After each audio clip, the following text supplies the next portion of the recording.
US President Joe Biden on Thursday pledged to tackle the high cost of prescription drugs and other rising costs as inflation figures rose in January, leading to the biggest annual increase in inflation in 40 years.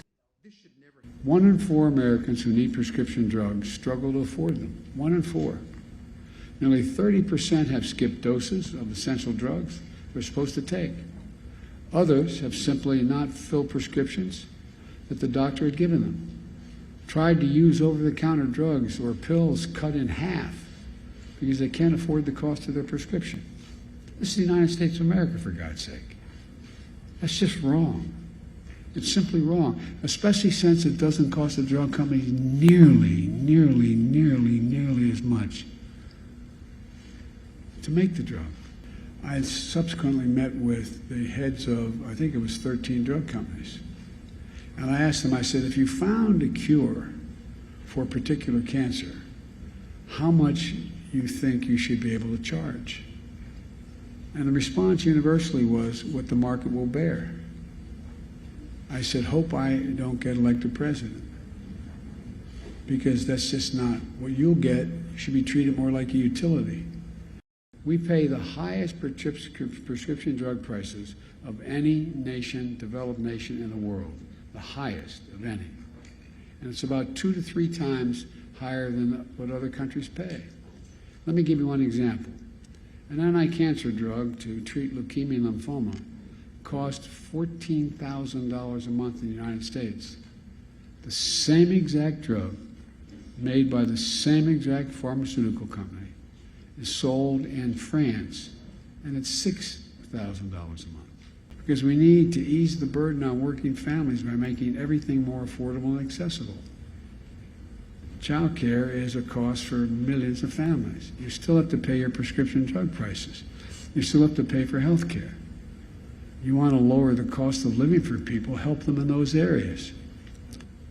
I'm going to work like the devil to bring gas prices down, which I'm going to working to make sure that we keep strengthening the supply chains to bring the cost of energy and everything else and the goods that come to America down.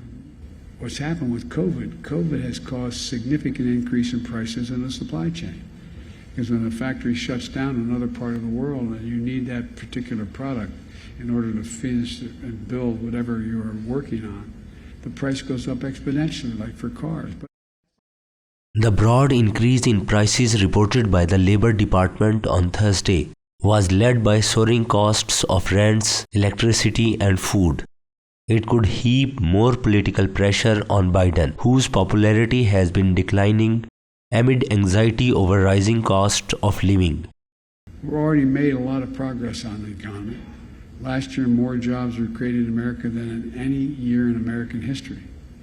Unemployment has dropped more than any year in American history. We reduced the deficit, the federal deficit, while doing both those things by $300 billion. We lowered child poverty by nearly 40% in America, more than any year in American history as a consequence of the child tax credit. And we're coming out of these challenges in a position of strength unmatched by any nation in the world. And by the way, I'm a capitalist. You should be able to make $1 million or $1 billion. Just pay a little bit of your fair share, that's all. We have over 53 companies in America that made $40 billion last year. Didn't pay a single penny in taxes. Not a single penny. It's not right.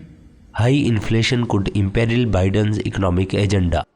The economy is grappling with the high inflation caused by a shift in spending to goods from services during the COVID-19 pandemic. Trillions of dollars in pandemic relief fired up spending, which ran against capacity constraints as the coronavirus sidelined workers needed to produce and move goods to consumers. For small businesses in America, they have dual challenges, and it's one of their biggest challenges. What they're seeing is input price inflation in terms of all the supplies and raw materials and products that they have to bring into their business, while the cost of many of these things have gone up, and in some cases, as mentioned earlier, have gone up quite radically. In addition to that, they're facing labor cost increases as well as a result of the shortage of labor in many of the markets in which they occupy. There's one thing about the American consumer is they don't like increases in prices just like anywhere else. And we've become so accustomed over the last 15 years or more to very reasonable prices as a result of globalization and products coming from places like China that the average family was able to afford and buy in, fairly large quantities, clothing and some of the basic necessities of life at very, very, down to earth prices. And as a result of the pandemic, we've seen all of that change. And so Americans are, in a sense, in a state of shock and also unhappy by the increases in both products and services that they normally buy on a customary basis. And it really affects those at the bottom of the pyramid who spend a disproportionate amount on basic necessities.